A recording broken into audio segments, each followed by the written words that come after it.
Hello friends, मैं advocate Akshay Bhasin आप लोगों का स्वागत करता हूं मेरे इस चैनल पे। और ये जो वीडियो है आज की, ये कंटिन्यूएशन में है मेरी पिछली वीडियो के।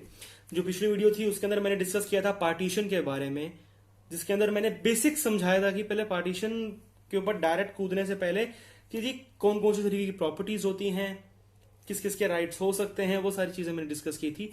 और मैंने वो वीडियो सम अप करी थी ब्रीफ में ये बताकर कि पार्टीशन के मोड्स क्या क्या हो सकते हैं।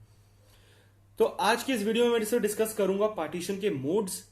मैं बात करूंगा कि किस किस कंडीशन में किस किस का हिस्सा होता है, कौन कौन क्लेम कर सकता है।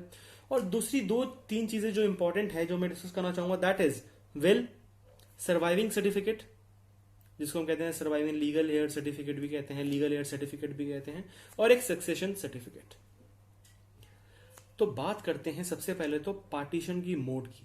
देखिए जी, पहले मोड ये आता है कि हम पार्टीशन डीड एक बना लें। पार्टीशन डीड किन सिचुएशंस में बनाई जाती है, जो सबसे ज्यादा वो है, बनाई जाती है जब किसी प्रॉपर्टी के दो या दो से ज्यादा ओनर्स हों। अगर कोई property is jointly owned by two और more persons, so in that scenario हम क्या करते हैं कि हम एक पार्टीशन डीड बनाते हैं, जिसके अंदर हम क्लेरिफाई करते हैं कि ठीक है जी, इस प्रॉपर्टी के अंदर सपोज फ्लोर्स हैं, दो फ्लोर हैं, तो एक फ्लोर इस ओनर की, एक फ्लोर इस ओनर की। ये हम पार्टीशन डीड के अंदर हम क्लेरिफाई करते हैं, क्लियर करते हैं, और हम उस पार्टीशन डीड को रजिस्टर कराते हैं सब रजिस्ट्रार के पास जाकर। तो वो पार्टीशन डीड अगर बन जाती है तो वो पार्टीशन डीड बिल्कुल वैलिड है, वो बिल्कुल मान्य है। उसको कोई ये नहीं कह सकता कि जी ये गलत है, इलीगल है, क्योंकि वो पार्टीशन डीड जो होती है वो विटनेसेस के प्रेजेंस में बनाई जाती है। अब कई बार क्या होता है कि एक प्रॉपर्टी के अंदर 9-10 हिस्सेदार हैं, तो कोई 9-10 हिस्सेदार एक पहले जनरल पावर ऑफ अटॉर्नी बनाकर एक पर्सन को अपॉइंट कर सकता है, और वो पर्सन भी जाकर उन बाकी जो अटॉर्नी होल्डर्स हैं उनके बिहाफ पर भी ये पार्टीशन डीड कर सकता है। तो पार्टीशन डीड जनरली होती है जॉइंट ओनर्स के सिचुएशन के अंदर। और बात करें हिंदू सक्सेशन एक्ट की, तो हम हिंदू सक्सेशन एक्ट को यूज करते हैं। बेसिकली यही एक्ट है जो गवर्न करता है पार्टीशन इन हिंदू जॉइंट फैमिली या फिर हिंदू अनडिवाइडेड फैमिली, जिसको हम कहते हैं HUF। इन केसेस के अंदर हिंदू सक्सेशन एक्ट गवर्न करता है। और ये चीज क्लियरली मैं बता दूं, पार्टीशन डीड जो होती है ये रजिस्टर होना बहुत जरूरी है। ये स्टैम्प पेपर पे एग्जीक्यूट होती है और ये सब रजिस्टर के पास जाकर इसको रजिस्टर कराया जाता है। तो this is a mandate for partition deed. तो ये हो गया पार्टीशन डीड के बारे में। अब हम बात करते हैं partition through family agreement. Partition through family agreement क्या होता है?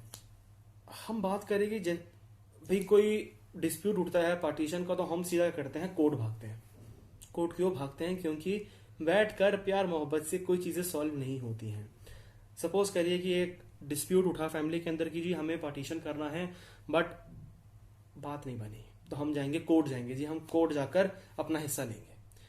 पर हर सिचुएशन में कोर्ट जाने की नौबत नहीं आती। क्यों? क्योंकि कई सिचुएशंस के अंदर बैठकर प्यार मोहब्बत से सेटलमेंट हो जाता है, और उस केसेस के अंदर हम एक एग्रीमेंट ड्राफ्ट कर लेते हैं कि जी ठीक है जी, ये बैठकर हम ये हिस्सा इसका, ये हिस्सा इसका, ये हिस्सा इसका, हम ये एक पेपर के ऊपर पूरा ड्राफ्ट कर लेते हैं, क्लियरली ड्राफ्ट करते हैं विदाउट एनी एम्बिग्विटी।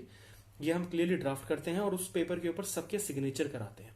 अगर सपोज करिए कोई अपना राइट रिलीज करना चाहता है, रेलिंक्विश करना चाहता है, तो उस केस के अंदर हम रेलिंक्विशमेंट डीड भी बनवा सकते हैं, और वो रेलिंक्विशमेंट डीड हम रजिस्टर भी करा सकते हैं। रेलिंक्विशमेंट डीड बेसिकली होता है कि अगर मेरा कोई राइट है तो मैं उस राइट को रिलीज कर रहा हूं, छोड़ रहा हूं, मैं उस पर कोई अपना राइट क्लेम नहीं करना चाहता। ये अभी मैं सिर्फ इसकी बात कर रहा हूं, अभी मैं पार्टीशन डीड या फिर हम बात करें पार्टीशन थ्रू फैमिली एग्रीमेंट की, उसके अंदर की बात कर रहा हूं। तो हम उसके अंदर रेलिंक्विशमेंट डीड भी ला सकते हैं और अपना राइट रिलीज कर सकते हैं, और वो राइट हम क्लियरली अपने उस एग्रीमेंट के अंदर मेंशन भी करेंगे। तो ये होता है फैमिली सेटलमेंट एग्रीमेंट, जिसके अंदर हम बैठ कर प्यार मोहब्बत से सेटलमेंट करते हैं। जी ठीक है जी, ये पार्टीशन कर लिया, ये हिस्सा इसका, ये हिस्सा इसका, ये हिस्सा इसका, और सबके साइन होंगे उसके अंदर। दो विटनेस भी ला सकते हैं, दो विटनेस भी कर सकते हैं, कोई नेसेसिटी नहीं है, बट इट्स बेटर कि अगर विटनेस के प्रेजेंस में वो चीज एग्जीक्यूट हो। तो ये तो हो गया दूसरा, partition through family settlement agreement. अब बात करते हैं हम तीसरी की, जो बहुत ही इंपॉर्टेंट है, जो बहुत रेलेवेंट है, जो बहुत ही प्रचलित है आज के टाइम पे, वो है पार्टीशन थ्रू कोर्ट। हाँ, पार्टीशन थ्रू कोर्ट करना है तो उसका तरीका क्या है? तो देखिए, पहला तरीका तो ये है, दो इट्स नॉट मैंडेटरी कि हमें लीगल नोटिस भेजना चाहिए, बट लीगल नोटिस हम भेजते हैं पार्टीशन सूट का केस डालने से पहले कि जी ये प्रॉपर्टी जो है ये सो एंड सो की है और इसमें मेरा राइट है, तो क्लियरली मुझे ये राइट दे दिया जाए, अदरवाइज मैं कोर्ट का रास्ता अपनाऊंगा या अपनाऊंगी। कि अगर आपने मेरा राइट मुझे नहीं दिया, सपोज मेरा राइट इसमें 1/10 है या 1/5 है या 1/3 है या 1/2 है, कुछ भी मेरा राइट है, अगर आपको मेरा राइट लेना तो आप इसका एक नोटिस देंगे। किसको देंगे? जिसके पास अभी उस प्रॉपर्टी का पोजेशन है, जो अपना राइट एक्सरसाइज कर रहा है उस प्रॉपर्टी पे, हम उसको देंगे। पर हमारा उसके अंदर लीगल राइट होना चाहिए। ऐसा नहीं कि हमारा कोई राइट नहीं है और हम सिर्फ टाइम पास या फिर पैसा लेने के लिए हम केस कर रहे हैं, नहीं, हमारा उस पर एक्चुअल में राइट होना चाहिए, तभी हम जाएंगे। तो हम क्या करेंगे? सबसे पहले हम उसके अंदर एक लीगल नोटिस भेजेंगे, और लीगल नोटिस भेजने का अगर हम एक टाइम पीरियड रखते हैं कि 15 दिन के अंदर अंदर आप हमें रिप्लाई करेंगे, 30 डेज का अंदर अंदर रिप्लाई करेंगे, नहीं करते हैं तो उसके बाद हम कोर्ट के अंदर पार्टीशन सूट डाल सकते हैं। अब पार्टीशन सूट डालने के लिए पार्टीज कौन कौन बनेगी? सबसे बड़ी बात तो ये आती है कि मैंने पार्टीशन सूट डालना है, तो पार्टीशन सूट में कौन कौन बनेगी? तो पार्टीशन सूट में वो सब पार्टी बनेगी जो बेनिफिशरीज हैं। सपोज करिए कि प्रॉपर्टी थी फादर की, फादर ने कोई विल नहीं करी, डेथ हो गई, मैं हूं उनका एक one of this child, one of son, 2 बेटे हैं उनके, एक डॉटर है उनकी मदर भी है, उनकी वाइफ भी है। तो उस केस में क्या होगा? तो उस केस के अंदर मैं suppose one of the child हूं, वन ऑफ सन हूं मैं, तो मैं केस डालूंगा अगेंस्ट मदर। अगर मेरे साथ कोई नहीं है, मैं अकेला अपना राइट क्लेम कर रहा हूं, तो मैं उन सब के खिलाफ डालूंगा, उन सबको पार्टीज बनाऊंगा कि जी ये पार्टीज हैं जो अभी राइट एक्सरसाइज कर रहे हैं उस प्रॉपर्टी पे। मदर भी, अपने दूसरे भाई को भी, अपने बहन को भी, अपने वाइफ जो मेरी मदर है उनको भी मैं पार्टी बनाऊंगा, ताकि मेरा राइट वहां से क्लियर हो। बाय चांस अगर मेरे साथ कोई और डालना चाहता है, सपोज मैं और मेरा एक भाई जो है, हम दोनों मिलकर केस डालना चाहते हैं, हम अपना राइट लेना चाहते हैं, वो प्रॉपर्टी मेरी मदर यूज कर रही है, वो प्रॉपर्टी को दे नहीं रही किसी को, तो उस केस के अंदर मैं मदर को भी पार्टी बनाऊंगा और हम दोनों as a plaintiff case file करेंगे। तो इसके अंदर मैं उन सबको पार्टीज बनाऊंगा जो बेनिफिशरीज हैं इसके अंदर। इन शॉर्ट, टाइम पीरियड की बात करें तो कितना टाइम पीरियड है, लिमिटेशन टाइम क्या है? तो हमारे पास 12 साल का लिमिटेशन टाइम पीरियड होता है कोर्ट में पार्टीशन सूट डालने के लिए। 12 साल के अंदर, 12 साल कब से? जब से कॉज ऑफ एक्शन अराइज हुआ है तब से। जैसे कि फादर की डेथ हुई, सपोज करिए 2000 जनवरी 2000 के अंदर जिसकी प्रॉपर्टी थी, तो जनवरी 2000 से लेकर हम 12 साल गिन ले तो 2012 जनवरी तक हम केस फाइल कर सकते हैं पार्टीशन का। कई बार कॉज ऑफ एक्शन तब आता है कि हमें बाद में पता चलता है कि जी विल तो थी नहीं। जो जब भी कॉज ऑफ एक्शन अराइज हुआ है, जो last cause of action arise होगा, उस कॉज ऑफ एक्शन से 12 साल का लिमिटेशन टाइम पीरियड होता है हमारे पास। तो ये तो हो गया टाइम पीरियड का। अब हम बात करते हैं कि कोर्ट फीस जो भी वैल्यूएशन ऑफ सूट होगी, वो भी हर स्टेट की कोर्ट जो भी कोर्ट फीस आती है वो कोर्ट फीस पे लिवाई होगी। टाइम पीरियड कोई सर्टेन नहीं है, डिपेंड करता है कोर्ट टू कोर्ट। कई कोर्ट्स के अंदर काफी ज्यादा समय लगता है, कई कोर्ट्स में कम टाइम लगता है, तो ये डिपेंड करता है कोर्ट टू कोर्ट। तो ये तो बात होगी हमारी पार्टीशन सूट की, कि हम पार्टीशन सूट जा सकते हैं कोर्ट के थ्रू अपना हिस्सा लेने के लिए। अब बात आती है कि एक सेल्फ एक्वायर्ड प्रॉपर्टी, सपोज करिए फादर की थी, फादर ने विल करी, विल के अंदर कहा कि जी मेरे मरने के बाद ये प्रॉपर्टी मेरे दोनों बच्चे में इक्वली डिवाइड होगी। अब डेथ हो गई, डेथ होने के बाद विल आई, विल आते ही तो ये तो है नहीं कि विल आते ही हम जाकर म्यूटेशन कराने जाएंगे कि जी ये प्रॉपर्टी हमारे नाम कर दो, तो ना, बिल्कुल भी नहीं। अब नाम पे करनी है प्रॉपर्टी तो क्या तरीका है? तो नाम पे करने का तरीका है कि हम उस विल को प्रोबेट कराते हैं और उसके थ्रू पार्टीशन होगा हमारा। हम प्रोबेट कराने के लिए भी हम कोर्ट में जाएंगे, हम इंडियन सक्सेशन एक्ट का प्रोविजंस का यूज कर हम कोर्ट के अंदर जाएंगे कि जो विल है उस विल को प्रोबेट कराएंगे। अब उस विल को प्रोबेट कराने के लिए हम सारे बेनिफिशियरीज को पार्टी हमें बनाना पड़ता है कि ताकि कोई डिस्प्यूट ना राइज हो। कुछ टाइम लिमिटेशन होता है, हमें न्यूज़पेपर के अंदर भी ये देना होता है कि जी ये प्रॉपर्टी जो है इसका अंदर ये विल हुई थी, और किसी को ऑब्जेक्शन हो तो वो आए, कोई नहीं आता तो इजीली वो विल प्रोपेट हो जाती है। अगर कोई विल को चैलेंज करने नहीं आता, दिस इज बेसिकली कि कोई चैलेंज करने ना आए, इसलिए हम अखबार में भी देते हैं कि कोई अगर चैलेंज करता है इस विल को तो वो सामने आए। कोर्ट की जो भी डेट है उसके अंदर मेंशन करते हैं कि ये नेक्स्ट डेट है कोर्ट की हियरिंग की, तो आप उस दिन आए और इसको चैलेंज करना, अगर आप करते हैं चैलेंज तो यू कैन चैलेंज। चैलेंज नहीं होती तो विल इजीली प्रोबेट हो जाएगी, और विल प्रोबेट होते ही पार्टीशन हो जाएगा। अब ये तो होगी हमारी, कर दी हमने विल की बात, ये तो हो गए हमारे मोड्स ऑफ पार्टीशन। अब मैं बात करना चाहूंगा कि किन किन केसेस के अंदर किस किस का राइट बनता है। ये बड़ा मैं ब्रीफली बताऊंगा, बिल्कुल क्लियरली, कि मैं बात करता हूं एंसेस्ट्रल प्रॉपर्टी की या फिर जॉइंट फैमिली प्रॉपर्टी की, तो उस केसेस के अंदर वाइफ का कोई राइट नहीं होता, डॉटर का राइट होता है, सन का राइट होता है, इक्वल राइट्स होते हैं सन और डॉटर के।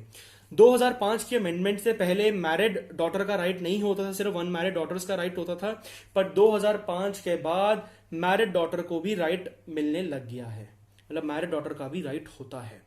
तो ये तो बात करी मैंने एंसेस्ट्रल जॉइंट फैमिली प्रॉपर्टीज की। अब मैं बात करता हूं जहां पर सेल्फ एक्वायर्ड प्रॉपर्टी है फादर की, जहां पर बात I self acquired property father की हो या फिर मदर की हो, दोनों की किसी की भी हो, तो अगर वाइफ की है तो उसके लिए अलग से एक दिया हुआ है कि वाइफ की डेथ के बाद हस्बैंड उसके बच्चों का राइट बनता है। मदर जो उनकी मदर है, मतलब वाइफ की जो मदर है, मतलब जो हस्बैंड है उसके इन लॉज, और जो वाइफ है उसकी जो मदर है और जो उसके फादर है, उनका राइट नहीं बनता है अगर प्रॉपर्टी फीमेल की है। पर अगर प्रॉपर्टी मेल की है तो उसकी डेथ के बाद किस किसका राइट बनता है, मतलब अगर फादर की है, सेल्फ एक्वायर्ड प्रॉपर्टी है, तो जब तक वो जिंदा है तो किसी का भी राइट नहीं बनता, ना वाइफ का, ना मदर का, ना बच्चों का। बट अगर उनकी डेथ हो जाती है तो सबका राइट इस पे बनता है, और वो राइट किसके थ्रू बनता है, क्लास 1 लीगल हेयर्स के अंदर क्लियरली मेंशन्ड है कि किस किस को राइट मिलेगा, किस किस का राइट्स होगा उसके अंदर। तो class 1 legal here is one of the most important thing जब हम बात करते हैं राइट्स की, सक्सेशन की।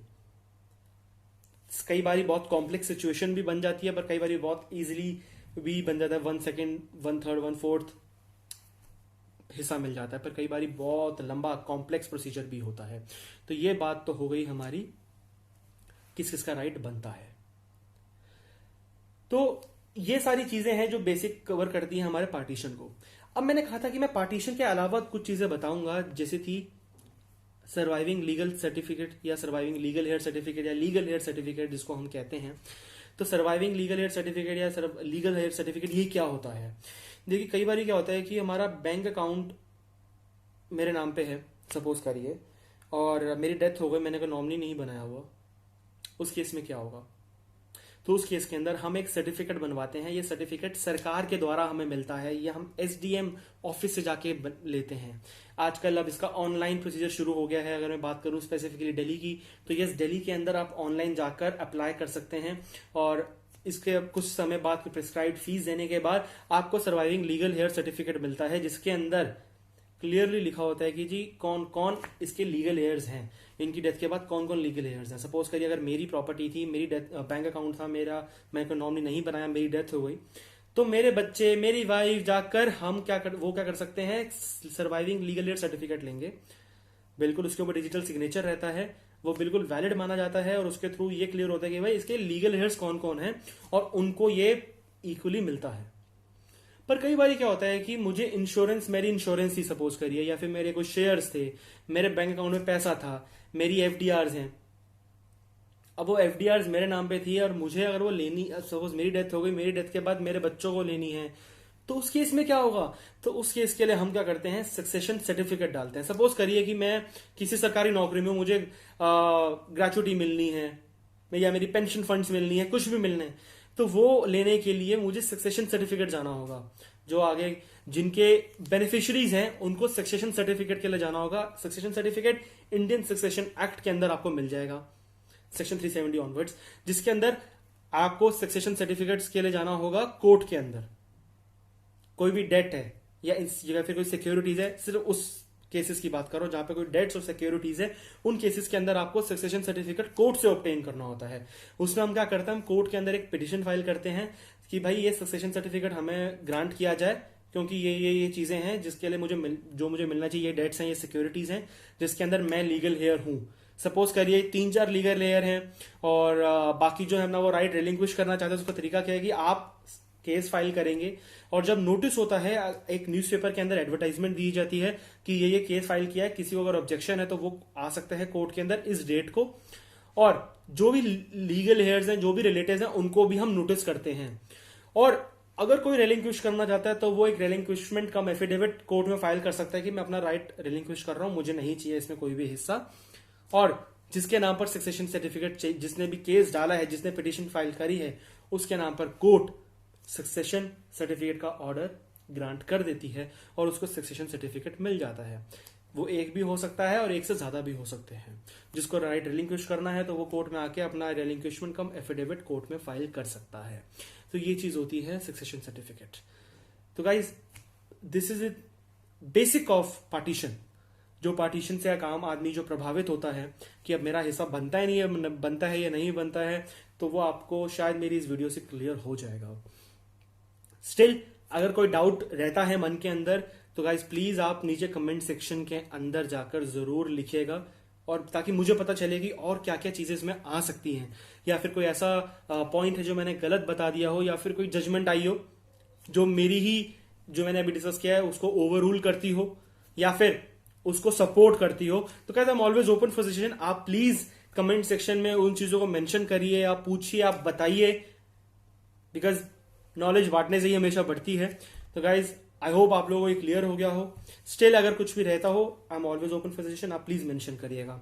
So thank you so much. ये थी वीडियो मेरी पार्टीशन के ऊपर, प्रॉपर्टी डिस्प्यूट के ऊपर, और मैं जल्द ही अब एक नई वीडियो बना के डालूंगा एक और आम प्रॉब्लम से, एक कॉमन प्रॉब्लम से, जिससे आई थिंक आज की मैं बात कर रहा हूं, मॉडर्न आज के टाइम की बात कर रहा हूं, तो 1 out of every 5th matrimonial home is affected.